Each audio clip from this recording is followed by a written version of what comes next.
Je pense qu'il faut vraiment développer, voilà, tout un tas d'histoires et tout un tas une diversité d'histoires là aussi, pour entre guillemets «ramener de la diversité» dans ce qu'on appelle la neurodiversité. Bonjour, je suis Olivier Liron, je suis écrivain et c'est mon interview Pop et Psy. Moi j'ai reçu un diagnostic à l'âge adulte, à 29 ans. Par rapport à la question du diagnostic, il y a eu plusieurs moments. Je crois que le premier moment, ça a été un moment de soulagement, de me dire que ce que je pouvais vivre, on pouvait le comprendre à travers le prisme de ce diagnostic-là.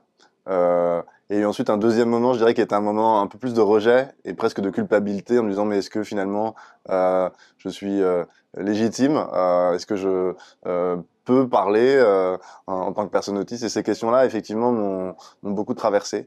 Et je crois qu'il y a eu un moment qui est celui dans lequel je suis aujourd'hui, où finalement je suis plus tranquille avec ce diagnostic et je me dis qu'effectivement c'est un point de départ qui m'a aidé, et finalement c'est justement une invitation ensuite à retrouver sa singularité et accepter ce diagnostic et aussi aller au-delà et essayer de se réconcilier avec la personne qu'on est tout simplement.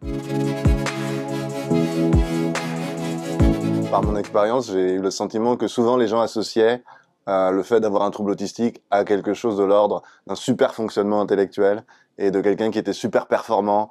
Et ça me semble en fait extrêmement dangereux et stéréotypé d'avoir cet angle-là. Au contraire, il me semble que c'est surtout la fragilité qui va définir et qui va être commune aux personnes qui ont ça dans toute leur diversité.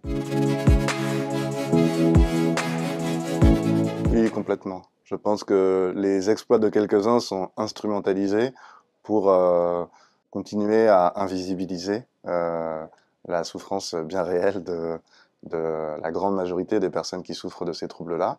Moi-même, j'ai eu le sentiment qu'à travers mon parcours, parfois, on a voulu faire de ma trajectoire l'exemple de quelqu'un qui aurait finalement réussi à faire fi de toutes les difficultés pour aller là où il a envie d'aller. Je pense que c'est aussi un phénomène justement de la pop culture qui est assez ambivalente, je trouve, hein.